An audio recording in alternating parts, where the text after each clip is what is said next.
I love Mohammad সাল্লাল্লাহু আলাইহি ওয়াসাল্লাম গলা ফাটিয়ে বলবো, চিৎকার করে বলবো, শরীরের শক্তি উজাড় করে দিয়ে বলবো।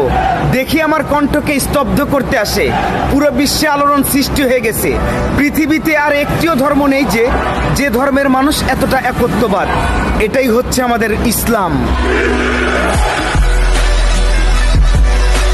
2026 সালের ফেব্রুয়ারি মাসের 18 তারিখে প্রথম রোজা। আমাদের প্রিয় নবী বলেছেন, যে ব্যক্তি রমজান মাসের খবর সবার আগে পৌঁছে দিবে তার জন্য জাহান্নামের আগুন হারাম হয়ে যাবে। সুবহানাল্লাহ। প্রত্যেকেই ভিডিওটা শেয়ার করে এই খুশির খবরটা সকলের কাছে পৌঁছে দিন। পৃথিবীতে সবচেয়ে ভয়ঙ্কর কথা কি জানেন? আমি আল্লাহর কাছে বিচার দিলাম। এই কথাটাই আল্লাহর আরশ পর্যন্ত কেঁপে ওঠে। বিনা কারণে কারো মন ভাঙবেন না, বিনা কারণে কাউকে ঠকাবেন না। দুনিয়াতে হয়তো আপনি পার পেয়ে যাবেন, কিন্তু আখিরাতে কখনোই পার পাবেন না। একটা কথা মনে রাখবেন, আল্লাহ তাআলা ছাড় দেন কিন্তু ছেড়ে দেন না।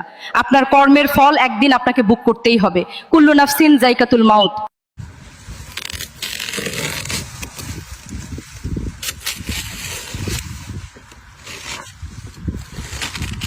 六哥，你贴吧看看货啊。哎呀！